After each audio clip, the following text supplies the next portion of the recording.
திரைக்கணி TV நேயர்கள் அனைவருக்கும் திரைக்கணி விஜயின் வணக்கம். பவுன்சர் பாதுகாப்பில்லா விஜய். அண்மை காலத்தில் வந்து நடிகர், சினிமா நடிகர்கள் சம்மந்தப்பட்ட விழாக்கள், பெரிய விஐபிகள்லாம் அந்த மாதிரி கலந்துக்கிற நிகழ்ச்சி, இந்த மாதிரி விஷயங்களில் பவுன்சர்ஸ் அப்படின்னு சொல்கிற ஒரே மாதிரி வண்ணத்தில் இருக்கின்ற சஃபாரி அணிந்திருக்கின்ற ஒரு பார்க்குறதுக்கு திடகாத்திரமாக பார்த்திங்கன்னா ஜிம்மிலேருந்து வந்தவங்க மாதிரி இருக்கும் ஒருத்தரும். அந்த மாதிரி உள்ளவங்கள்லாம் பாதுகாப்புங்கிற பேரில் வந்து என்ன நடக்குன்னா, அவங்கள அந்த விஐபிகளையோ நடிகைகளையோ பார்க்க வர்றவங்கள வந்து இவங்க வந்து பாதுகாக்கிறோம் அப்படிங்கிற பேரில் வந்து ஒதுக்கி விடுறது, தள்ளி விடுறது, நெரிசலை கட்டுப்படுத்துறதுங்கிற மாதிரி பல விஷயங்கள் இருக்குது. அது நியாயமான விஷயமாக கூட இருக்கலாம்.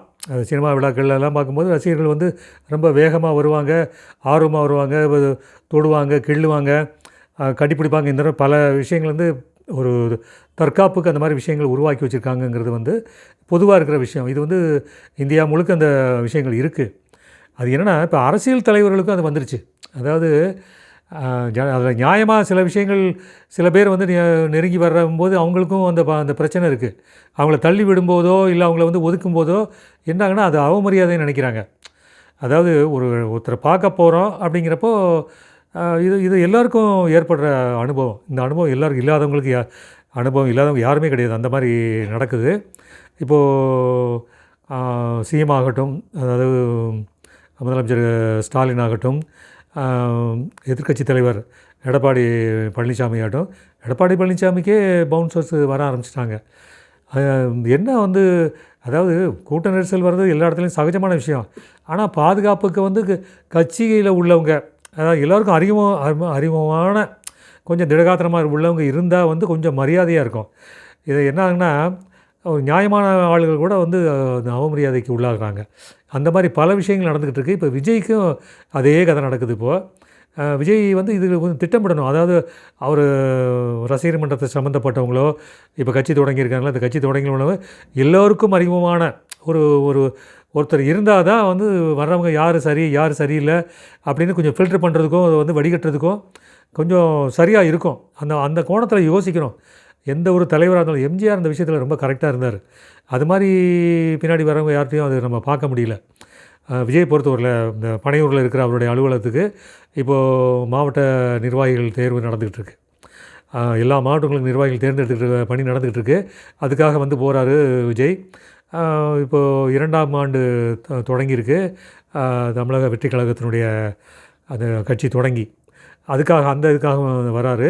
இப்படி வரும்போது என்னென்னா, அவர் நடிகருங்கிற ஒரு கோணத்தில் தான் எல்லாருமே, அவர் தலைவருங்கிறத விட நடிகருங்கிற கோணத்தில் எல்லாருமே வந்து ஆர்வமாக பார்க்குறது, துடிப்பாங்க, பார்க்குறதுக்கு நெருங்குவாங்க. இப்படி பல விஷயங்கள் இருக்குது. அவரும் ஒரு கட்சி தலைவராகிட்டோங்கிறப்ப சில போக்குகளை, சில நடவடிக்கைகளை, சில நடைமுறைகளை வந்து கொஞ்சம் அவர் மாற்றிக்கணும். மற்றவங்களுக்கு எப்படி இருந்தது, எப்படி நடந்தாங்க இப்படிங்கிறதெல்லாம் தெரிஞ்சுக்கிட்டு அவர் வந்து தன்னுடைய பிஹேவியரை வச்சுக்கணும். தன்னுடைய குணாதிசயங்களில் கொஞ்சம் சில திருத்தங்கள் பண்ணிக்கணும்.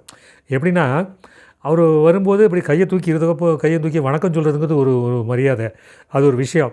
இல்லை கையை தூக்கி, அதாவது ஹலோ சொல்கிறோம் இல்லையா, அந்த மாதிரி சொல்கிறதுங்கிறது ஒரு விஷயம். அதெல்லாம் வந்து பிரச்சனை இல்லை.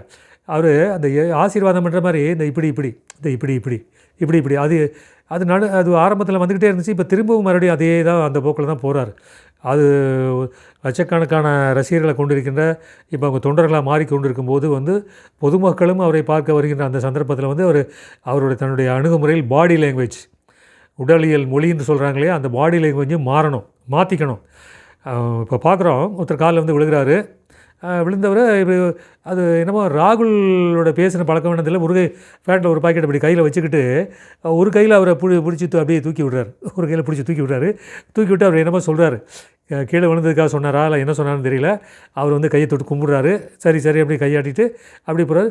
புஷி ஆனந்து கொஞ்சம் தூரம் அந்த போனவொடனே அவர் அப்படியே புஷி ஆனந்து அவரை தள்ளி விடுறாரு. புஷி ஆனந்துக்கு வேலையாது, பொதுச் செயலாளர் பொறுப்பில் இருக்கவருக்கு அப்படியே அவர் வேலை இருக்கணும்.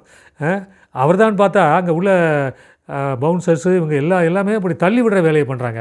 அப்படி நெருங்கி வரவங்க அப்படியே கீழே விழுகிற மாதிரி போகிறாங்க. இது வந்து அப்பட்டமான ஒரு ஒரு ஒரு மனித உரிமை மீறல் அப்படின்னு நம்ம சொல்ல முடியுமாங்கிறது நமக்கு தெரியல. அதாவது மனிதர்களுக்கு வந்து ஆர்வம், அந்த உற்சாகம் அப்படிங்கிறது வரும்போது அதை கட்டுப்படுத்துகிற ஒரு நாகரிகம் இருக்குது. அந்த நாகரிகத்தை வந்து எல்லாருக்கும் ட்ரைனிங் கொடுக்கணும் முதல்ல. இதை சொல்லி இப்படி வர்றவங்க இப்படி ஆர்வத்தில் வர்றாங்க, அவங்கள வந்து நம்ம நாகரிகமாக அணுகணும், அவங்கள ஒரு தன்மையாக மென்மையாக அந்த போக்கை வச்சுக்கணுங்கிறத சுட்டி காட்டணும். அதாவது எல்லாத்துக்கும் எம்ஜிஆரை உதாரணம் காட்டுறாங்களா, எம்ஜிஆர் மாதிரி வரணும், எம்ஜிஆர் மாதிரி போகணுன்னா அவர் எப்படிலாம் அதில் நடந்துக்கிட்டாருங்கிறதுல வந்து தெரிஞ்சுக்கிறது முக்கியம். எவ்வளவு கூட்டமாக இருந்தாலும் இந்த கூட இருக்கிற இந்த அவருடைய ஒரு மெய்க்காவலர்கள்னு சொல்லுங்கிற மாதிரி உள்ள ஒரு சண்டை காட்சிகள் நடிக்கின்றவர்களை பாதுகாவலர்கள் மாதிரி கூடவே வருவாங்க. கூட்டங்கள் அதிகமாக இருக்கிற இடத்துல அவங்க என்ன பண்ணுவாங்கன்னா இப்படியே கையை வச்சுக்கிட்டு அப்படியே போவாங்க. அந்த வலு வந்து அதில் கையில் இருக்கும். தள்ளி விடுறது மாதிரிலாம் காட்ட மாட்டாங்க. கையில் அந்த வலு இருக்கும். அந்த வலுவை வச்சுக்கிட்டு அப்படியே ஒரு அரண் மாதிரி வச்சுக்கோங்க.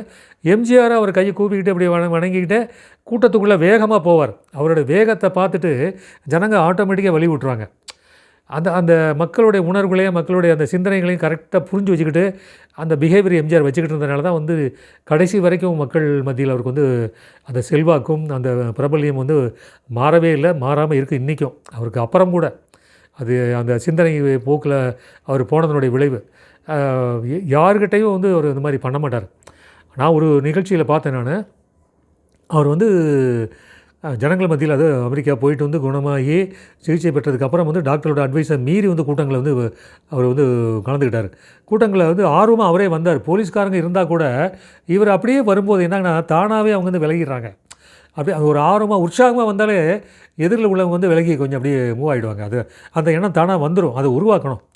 ஏன்னா இதெல்லாம் தெரிஞ்சுக்கணும். இதெல்லாம் வந்து புதுசாக கட்சி தொடங்கியிருக்கிற விஜய் ஆகட்டும், வேறு யாராகட்டும், அதை முதல்ல தெரிஞ்சுக்கிறது ரொம்ப முக்கியம்.